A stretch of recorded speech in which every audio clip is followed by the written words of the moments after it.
So Roger's going to be driving the car home on my Connecticut plates, on my Connecticut registration. I still am keeping insurance on the car, but he also has put insurance on the car as well, and we just filled out a bill of sale. So if anything happens, we'll figure it out. Like I'm not that worried about it. If I get chased, I'm just going to go like heck, because these plates aren't mine. That's right.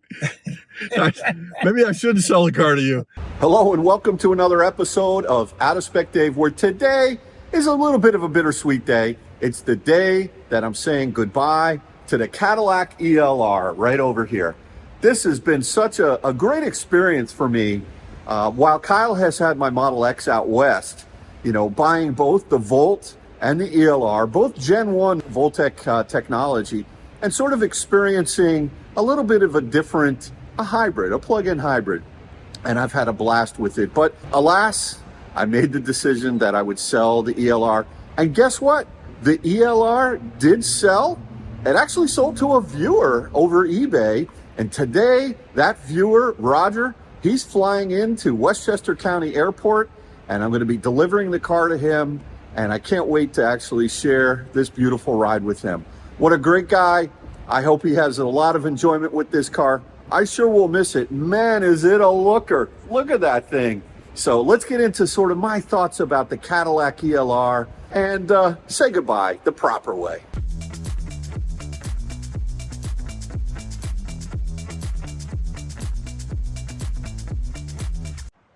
So ELR, I got to tell you something. I really will miss you.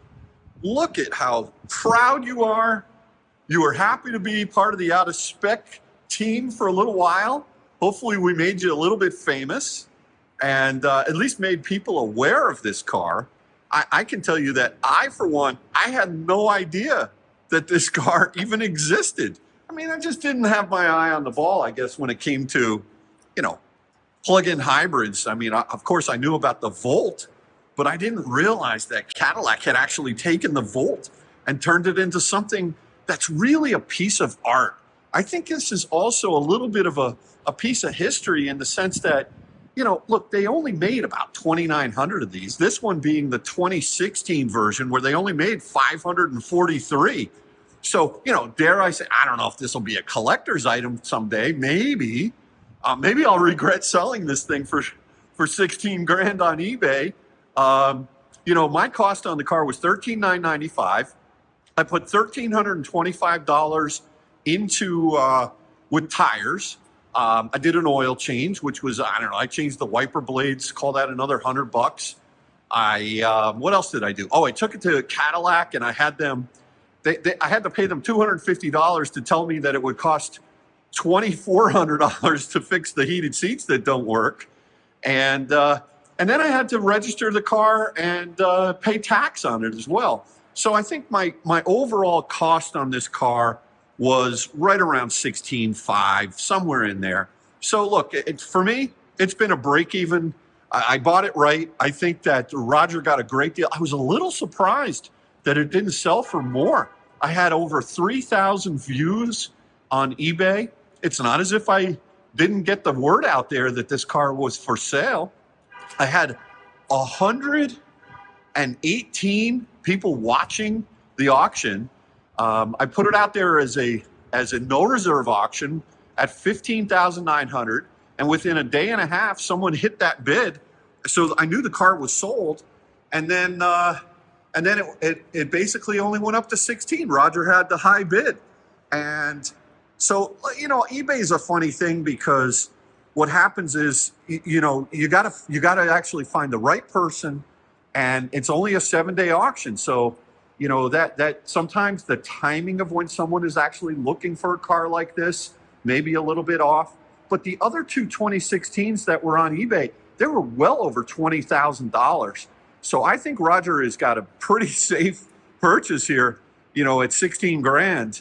And so he's going to be flying in today from Ohio. He's going to pick the car up. It's a nasty day out. Here we are in Norwalk and raining out, and I don't know.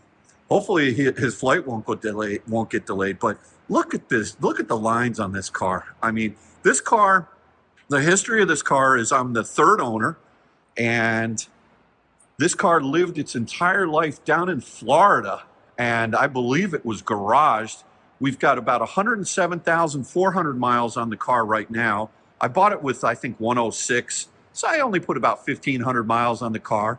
I daily drove it, and I didn't take it on any super long road trips, but you know, for those of you who are interested in whether or not you should be buying an ELR at all, or if you should be getting the 2014 version versus the 2016 version, on this channel you'll find quite a bit of information documented about the differences between the 2014 and the 2016. In my opinion, the 2016 is the one to own. That's not to say that if you find a good deal on a 2014 with a low mileage, right now there is I think there's a red 2016 out there for sale with something like 300 miles. It's like a brand new car. And someone is asking, I think, $60,000 for it. I don't know if that's like, you know, that's probably a little rich. But, you know, you look at the deep tinted windows here on this car. That's Florida style right there. So anyway, let me jump in the car and maybe say some final thoughts about this car before I head on up to Westchester County Airport. But man, I'll tell you what, ELR, you've been good to me. Look, I haven't driven this car in 2 weeks. Got in it this morning. It's been sitting in my garage. Got in it this morning. Started right up. When I say started right up, there were no issues with it. I was at 10 miles of range left. So I did run it mountain mode all the way over here to the Norwalk Mall, the Sono Mall. It's like I mentioned before, nasty day. So I'm indoors here, which is a great place to be able to film on such a nasty day. But yeah, so let me give you my sort of final thoughts on the ELR. And I don't know, I'm feeling a little sad, but I do have the mighty Volt to be driving to work every single day. Yeah, so this ELR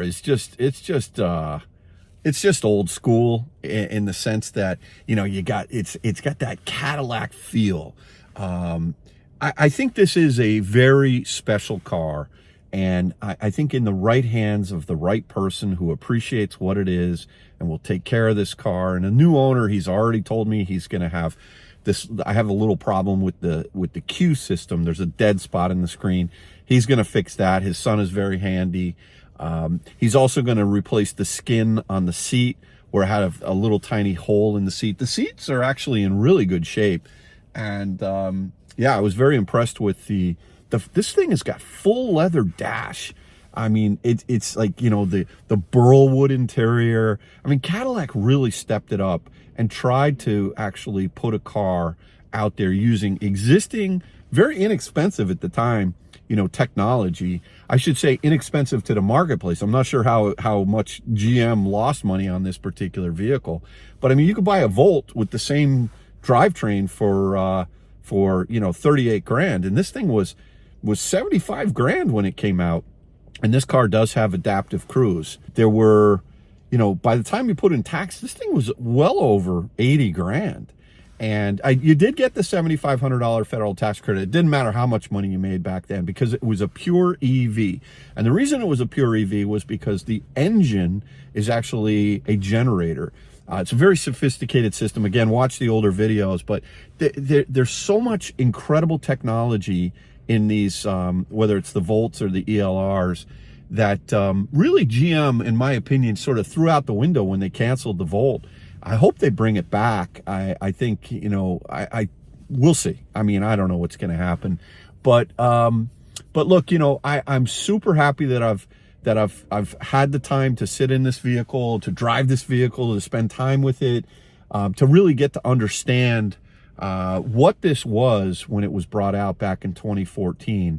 And you'll remember, for those of you maybe in 2009, this vehicle was introduced at the Detroit Auto Show as a concept vehicle, the Converge, CONVERJ. And it's very rare that manufacturers introduce concept cars that actually come to market.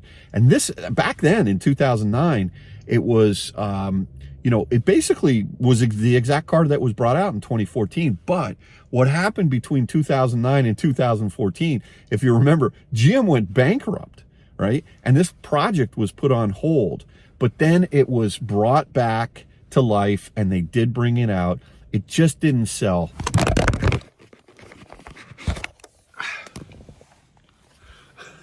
Sorry about that. It just didn't sell. You know, you're kidding me. Wow, that's crazy. Dropping the phone 2 times. Yeah, it just didn't sell at the price points. And when you think about it, the Model S was out in 2013 for, I don't know, $65,000, $70,000, and it had a well over 210 miles of range, or I don't even remember what it had back then. But you know, the industry was being shaken up by the new kid on the block, Tesla. GM brought this thing out as sort of the luxury entry, and they just couldn't sell them. So I think it is a slice of history, piece of history. I will say I'm sad to see it go, but I'm keeping the Mighty Volt for a while. Just so you know, our plans are that we're going to be bringing Kathy's Model Y down to Florida in April. We're going to leave it down there for the entire summer. And then next weekend, Kathy and I are flying out to Fort Collins, and the objective is to drive the Model X back. So we'll be back to a 3-car family, and we'll have the Model X, we'll have the Chevy Volt, and we'll have the Model Y.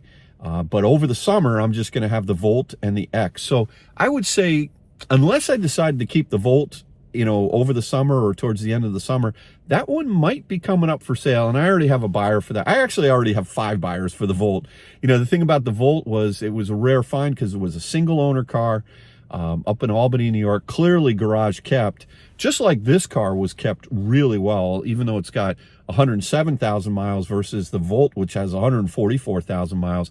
Boy, I'll tell you what, they're like great cars. So anyway, let me head up to the airport now, pick up Roger, and hand him the keys to this vehicle, and then we'll let him get on his way, and then I'll get on my way. And you know what? Another car transaction in the books. All right, so here we are with Roger in his brand new Cadillac ELR, brand new to him. New to me. Yeah. So Roger, welcome to Westchester County. This is White Plains, New York. I heard you had a little bit of a bumpy flight coming in, huh? Yeah, it was raining and cloudy, and the pilot missed the runway. Oh man.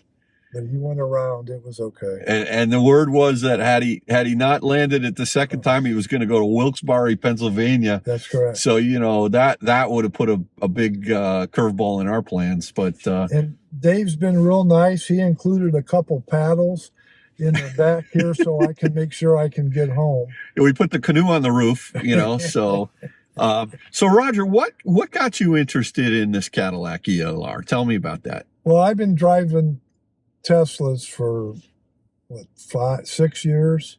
I've had 3 of them, and I just wanted a car. I still have 2 Teslas now, and I wanted a car for local driving, right? And because I'm retired, so 10 miles a day is good for me. If I'm going to go on a trip, I'm probably going to get in the Y long range and take it a long trip. Yeah. But for driving around where I live, it's perfect, and I don't have to worry about if it's charged or not charged or anything. Right. You know, we'll see. And if I and I felt sorry for the car because Dave was abandoning it, and I don't know that, you know, he named the car Eleanor. Well, it reminded me of the Beatles song Eleanor Rigby, which is about lonely old people and where do they all come from. Well, I had to rescue the car, so I'm gonna make sure the car is loved. Well, and what you had mentioned to me that you're going to do a couple things to it. What are the plans? I got an appointment to see a guy to fix. There's a little spot on the seat. Yeah. And then he's going to re-dye it, and if it doesn't match, he's going to do both fronts, so at least they match each other. It'll be real close to this, but I'll have to look at it when he does it. And then the Q system, I'm right? going to replace the screen here. Yeah. Because what's creating these dead spots is when Cadillac put these in, they used a gel behind it as a adhesive, and then gel completed the contact. Well, over the years, this gel has dried out, And when you hit these dead spots, that's because the gel is dried out there and it doesn't make a contact. So it's not the screen per se, it's actually the way it's connected, but I'm just going to get another screen. Oh, wow. He knows more about this than I do. I'm liking that. Well, listen, Roger, I wish you nothing but the best of luck. We're now friends forever, of course. Eleanor Rigby, I wish you the best. And, you know, you're going to be driving this all the way to Ohio, maybe even today. And when I was telling you earlier, when I drove it up here on the Merritt Parkway, which was really, it was raining like crazy. These tires are awesome. Like but be careful. Okay. Yeah, Dave did put brand new tires on. Yeah.